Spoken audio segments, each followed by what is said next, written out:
Hoy, chicos y chicas, tenemos un día de fútbol espectacular por delante con la Champions League. Por eso creía que hoy podíamos sacar un vídeo diferente y especial en el que vamos a explicar por qué el fútbol es mucho más que un deporte de 22 tíos o tías persiguiendo una pelota.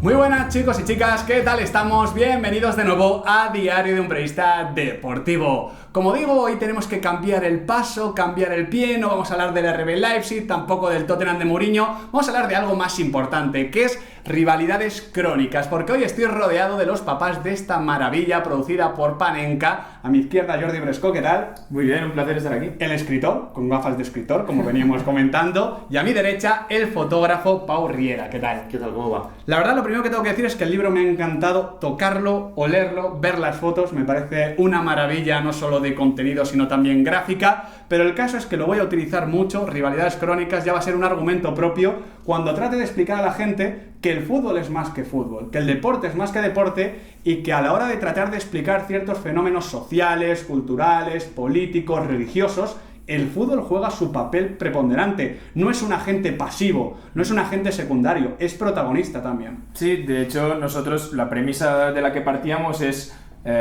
pensar y confirmar que el fútbol es una herramienta igualmente válida como puede ser la cultura, la gastronomía o la música, el arte, para contar un territorio. Es la puerta de entrada a esa ciudad desconocida y realmente después de esas 10 visitas, esas 10 ciudades, nos hemos dado cuenta de que efectivamente es un argumento... Con la primera yo creo que ya sobra. Sí, correcto, pero allí aprovechamos y dijimos, ya que estamos hacemos 9 más, pero no es que ni tan solo lo confirmamos, sino que vimos que en algunas ciudades el fútbol te explica muchísimas más cosas de la ciudad que la música o que el arte, según cómo funcione esa ciudad en cuestión. Por eso hay que explicar que este es un libro, como comentabais en el dossier que pasasteis a la prensa, que no es exactamente de fútbol, que no es exactamente de viajes, que es un poquito más allá, ¿no? Que es una crónica periodística que trata de explicar cómo son varias ciudades a partir del fútbol como elemento capitalizador, como venimos comentando. Por eso mismo a mí me llamó mucho la atención, Pau, que eligieseis 10 ciudades que digamos que evidentemente son importantes en el mapa futbolístico europeo, pero vamos a decirlo, no está Roma, no está Londres, no está Madrid, Barcelona, Sevilla. Os fuisteis a ciudades menos mainstream, pero que precisamente a lo mejor por eso explican mejor esto que estamos comentando.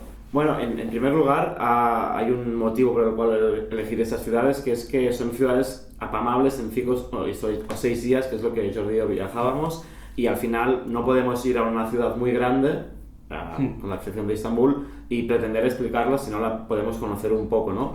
Y aparte la lección es un poco geográfica de diversos tipos de regiones. Tratamos el tema religioso en Belfast y Glasgow, tratamos el tema geográfico en Estocolmo o en Estambul, así que vamos relatando un poco todo el continente a través de diversos argumentos. Es interesante porque a lo mejor también con este libro, Pau, se puede explicar esa frase de que el fútbol fue el invento que creamos los europeos para que no hubiese una tercera guerra mundial o no hubiese malos entendidos, que lo siga habiendo. En algún derbi hemos estado a punto de ver un inicio de alguna guerra, pero por suerte poco a poco va bajando, o por mala suerte, porque también es un tema del que hablamos y hemos reflexionado mucho de cómo está cayendo todo el tema de las aficiones. Habéis elegido la fórmula del derbi, que es muy llamativa, y de hecho aquí en YouTube, por ejemplo, mi buen amigo Rodrigo Faez lo utiliza para ver un poquito más las ciudades, conocerlas, ver la rivalidad, para adentraros en una ciudad, ¿no? Porque entiendo que al final es un choque de realidades y ver a esos dos polos opuestos, antagónicos, muchas veces que han pasado más allá de las palabras y de la rivalidad a las manos, a la guerra,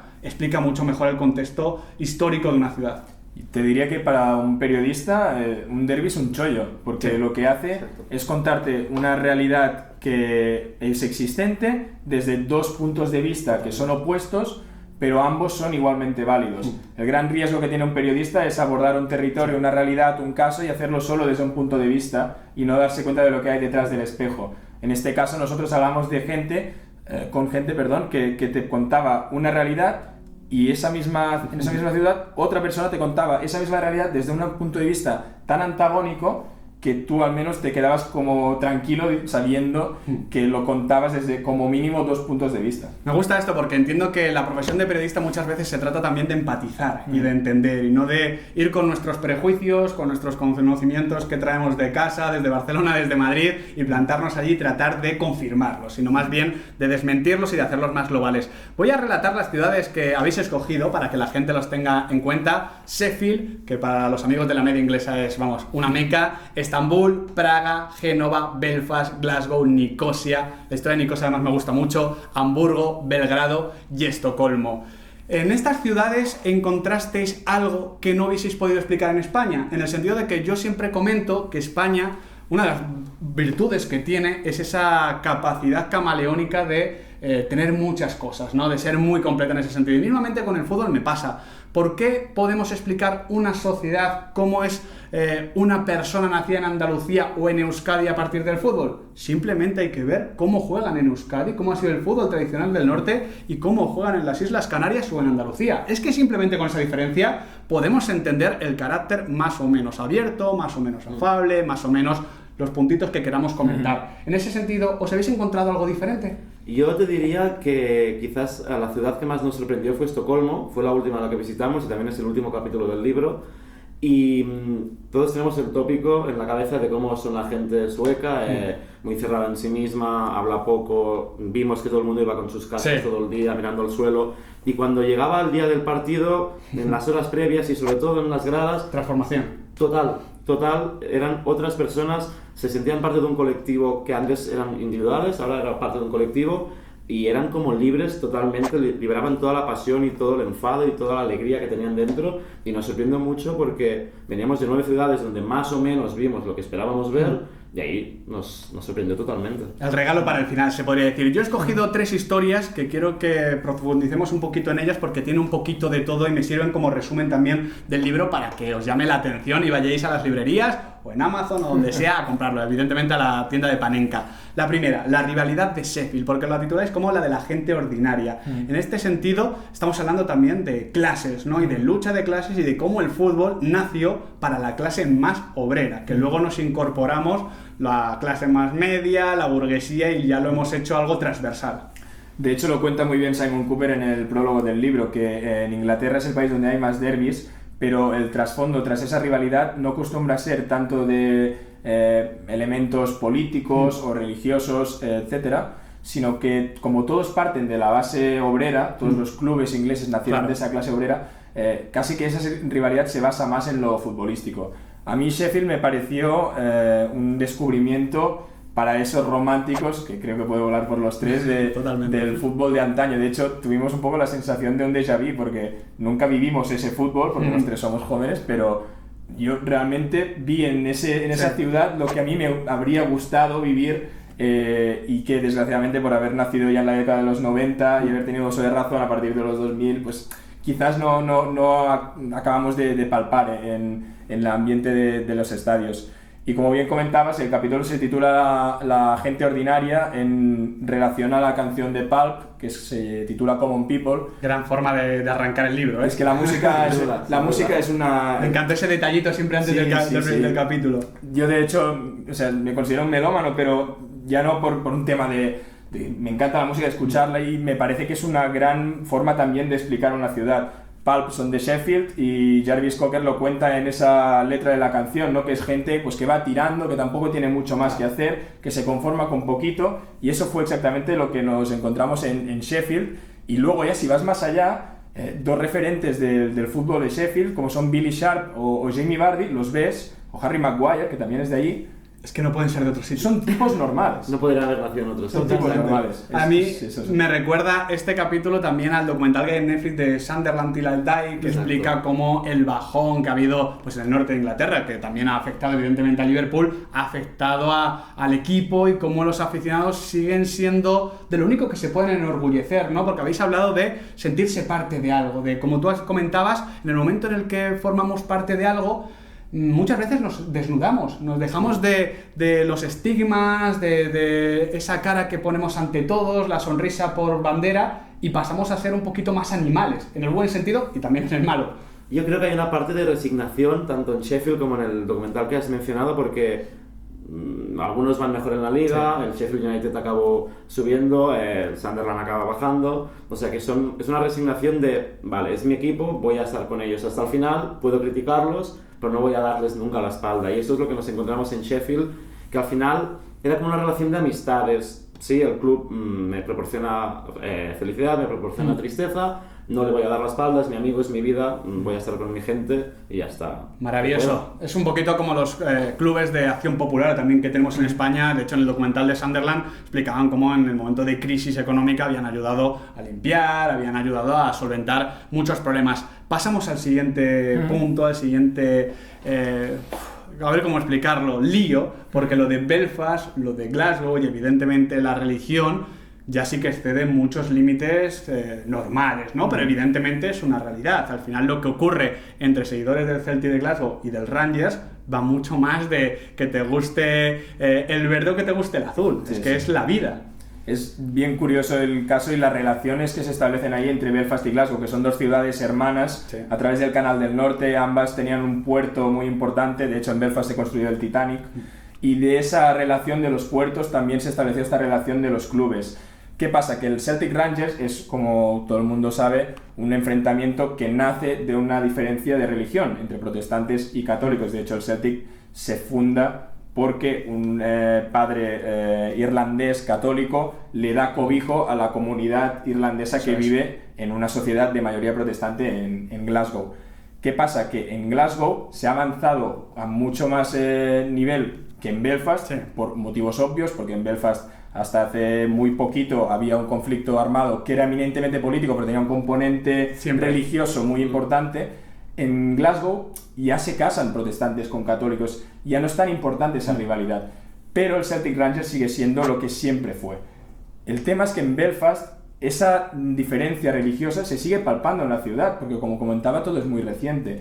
Y también se suma otro tema, que es que en Belfast hay clubes católicos y hay clubes protestantes, pero nunca van a llegar a representar en el mundo, en Europa, lo que representan Celtic y Rangers. Totalmente. Por ese motivo, en Belfast se vive igual, o incluso hay gente que dice de una forma más intensa, el derbi de Glasgow. Es un derbi, que se vive de una forma muy intensa en dos ciudades de dos países, de dos islas distintas. Esto nos sorprendió mucho, la verdad. Esto me lo encontré también en Dublín, que al final no deja de ser como la prima hermana, en parte con el fútbol gaélico y nuestro fútbol, ese conflicto, pero también con el sentimiento de pertenencia a un club o una ciudad en la que no has nacido, pero que a su vez representa esa lucha que tú has tenido, ¿no? Al final esto es lo que diferencia el fútbol, o no es solo el fútbol, sino el deporte europeo del deporte norteamericano, ¿no? Ellos tienen mucho espectáculo, tienen mucho color, es una industria de entretenimiento, pero aquí esto se ha construido sobre conflictos permanentes. Tú imagínate, en las franquicias de los Estados Unidos de la NBA, tú coges el Celtic y lo quitas de Glasgow y el señor que toma esa decisión no es viable. No puede vivir en ninguna ciudad donde haya un católico,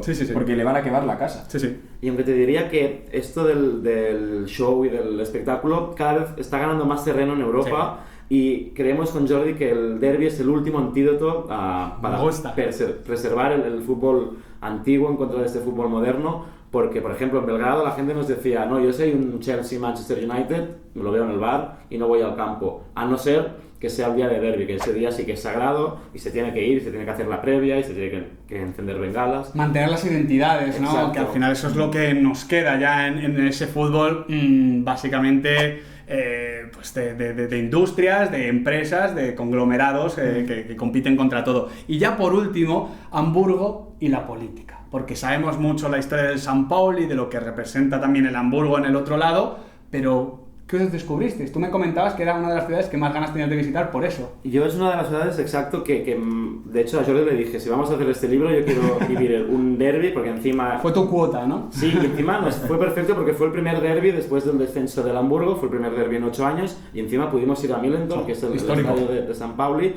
Y no te diría tanto que es una rivalidad política entre derechas e izquierdas, porque la afición del Hamburgo es mucho mayor, se ha diluido un poco, pero sí que la afición del San Pauli obviamente es un referente a nivel ideológico, de izquierdas, de acoger a refugiados, muy obrero. Exacto, muy obrero, y se nota mucho en el barrio, y eso es lo que más nos impactó, que el San Pauli juega fútbol para poder conseguir otras cosas. que eso liga un poco con lo del principio, ¿no? El fútbol es el camino a seguir para conseguir otras cosas. En San Pauli el club ha hecho guarderías, ha hecho parques, ha hecho escuelas de música y es su prioridad. Asumen que es una obligación social y que la ciudad y los ciudadanos le están dando una cosa y ellos la tienen que devolver, ¿no? Exactamente, yo creo que... Y el hecho... Es que eso es política. Es política, es cultura, es economía incluso. Todo. De hecho, nos contaron que Sven Brooks, que es uno de los fundadores del Fan Laden, que es el club de fans de San Pablo, que ahora es el jefe de seguridad, cada verano, final de verano, después de los fichajes, coge a los chicos que acaban de llegar y les da un tour por el barrio. Una cosa que es muy importante ahí, Millertor está en el barrio de San Pauli. Y ahí ese desarraigo que hay muchas veces con estos estadios que se a la periferia, en la periferia, que son estadios espectaculares de 5 estrellas. NBA. Correcto. ¿Todos iguales? Por Todos la tele, iguales, por la tele se ve perfectísimo todo. Que es para lo que está. El Wanda sería un ejemplo que tenemos aquí al lado. Pero es imposible no perder un poco de ese arraigo, porque al fin y al cabo tú eres de San Pauli, vives en San Pauli y tienes el estadio de un equipo que se llama San Pauli a 2 metros de tu calle, a 2 calles de tu casa. Y con eso no se puede competir. No, desde luego, porque además es que te has criado con eso, entonces claro. ¿cómo lo vas a borrar? Al final, por todo esto, por esta mezcla de un libro que, como os comentaba off the record, a mí me recuerda a lo que es Fútbol contra el Enemigo de Simon Cooper, que además hace el prólogo, a lo que es Historias del Calcio, que al final son miradas, eso son crónicas periodísticas, pero que utilizan el fútbol para contarlo y también para que nos llegue, ¿no? Porque evidentemente si nos lo metéis con fútbol, nos lo tragamos mucho mejor. Pero al final el tema de fondo, una conclusión que saco de esto, es que esa frase de que el fútbol son 22 tíos o tías persiguiendo una pelota es absurdo, es como decir, bueno, y la música son tocar 3 cuerdas, es que sería perderse gran parte de la historia y de la vida, pero es que encima, eso de decir que mezclar fútbol con política está mal, que no está bien, a mí me parece un absurdo, no sé, Pau, no sé, Jordi, en el sentido de que entiendo el fondo, pero es que el fútbol nace con elementos políticos, se dirige con elementos políticos y los aficionados en parte se manejan con elementos políticos. ¿Cómo no poder explicar la identidad de cada club, de lo que es el Celtic, de lo que es el Glasgow de Rangers, lo que es el San Pauli, lo que es el Hamburgo, sin contar esa parte de la historia? O sea, estaríamos mintiendo. Hay una trampa ahí, en mi opinión. La gente que dice el fútbol son 22 tíos corriendo detrás de un balón, no está mintiendo. Es decir, efectivamente hay 22 tíos, 11 y 11, hay un balón y son tíos que corren. Es como si... Alguno no, pero sí. Correcto. Es como si yo te dijese, el concierto que dieron los Beatles en Barcelona eran 4 tíos tocando. 12 canciones, una No, playlist. Eso fue una revolución cultural, económica, social. O el G20 en Hamburgo, que son 20 tíos comiendo canapés. ¿Es correcto? Sí, es mucho más. Reducción al absurdo. Es una ciudad que se transformó, que quemó viva en esa semana. Entonces... A mí me hace mucha gracia eso, porque parece que sea una opinión, ¿no? En plan, ¿tú qué crees? No, es que, en mi opinión, valga la redundancia... Ahí te has hecho una pequeña trampa. Sí, pero, es decir, no creo que haya debate. Es decir, el fútbol es política, es economía, es cultura... Porque el fútbol es vida. Desde el momento en que el señor Nathaniel Creswick cofundó el Sheffield Football Club, que es el primer club de la historia. Porque en ese momento hubo gente... que fue a un estadio, a un campo, a una zona con césped o con barro, lo que fuese, no a practicar un deporte, sino a ver cómo otra gente lo practicaba. Y ahí es donde se forma toda esa identidad, esa comunidad. Y un grupo de personas que están ahí porque comparten algo, tienen una incidencia política, económica, social, cultural, y eso quien no lo quiera ver... pues son los mismos que te dirán pues que los Beatles son 4 tíos tocando cuerdas. Y que tampoco tuvieron incidencia política los Beatles, mismamente. Lo último que ha dicho Jordi es la clave de todo, es la política es gente, es la decisión de la gente, cómo se mueven, qué intereses tienen, qué objetivos tienen. El fútbol es un deporte de masas que acoge mucha gente por lo que es política. Un ejemplo claro que sale en el libro es en Istambul. Erdogan vio como las 3 aficiones de su ciudad, del Besiktas, del Fenerbahce y del Galatasaray, se unían en un hecho histórico sin precedentes para luchar contra sus políticas gubernamentales. ¿Qué hizo? Crearon un equipo y empezó a fichar a gente a golpe de talonario. Entonces, a mí que me digan, el fútbol no es política, quizá no, pero la política incide en el fútbol, por lo que al revés es lo mismo. Te entiendo, yo respeto evidentemente la decisión de no querer mezclarlo, de no verlo así. Eso es otra cosa. Pero es lo que comento, el fútbol es más que un arte, es más que un espectáculo. Si no, sería un poquito más banal de lo que creemos que es y de lo que nos gusta, ¿no? Por eso, Rivalidades Crónicas es un libro que tenéis que comprar. Me preguntáis muchas veces, chicos y chicas, no, es verdad, no es spam gratuito, es de verdad. Es que me preguntáis muchas veces, ¿qué tipo de libro puedo comprar? Y yo os pregunto siempre, ¿táctico, biográfico, de qué? Para mí, la entrada al fútbol, a convertirte en un verdadero futbolero, en un apasionado, son libros como Rivalidades Crónicas, y por eso quería hacer este vídeo en un día tan especial como el del primero de las vueltas de los octavos de final de la Champions, que sabemos que es espectacular. Sí, así sí, que, de verdad, Pau, muchísimas gracias. A ti. Muchísimas gracias, Jordi. Ha sido un placer. Se han venido hasta la sierra desde Barcelona, no se han perdido, hay que decirlo, aunque han estado cerca. Nos ha venido a buscar. Y nada, chicos, de verdad, un verdadero placer. Os dejo los enlaces aquí en la cajita de descripción. Muchísimas gracias por ver el vídeo. Espero que con vuestras opiniones, digamos que enriquezcamos el debate aquí debajo en la cajita de comentarios. Y sin más, me despido. Ya sabéis que esta noche a las 11, vosotros y yo tenemos una cita con el directo Champions. Y digo 11 si no hay prórroga, si no hay penalti, que esto ya sí que no lo puedo medir. Así que no os olvidéis de darle like al vídeo, de compartirlo, de suscribiros y de activar la campanita, porque aquí en Diario de un Periodista Deportivo, el fútbol, gracias a libros como Rivalidades Crónicas, nunca se acaba.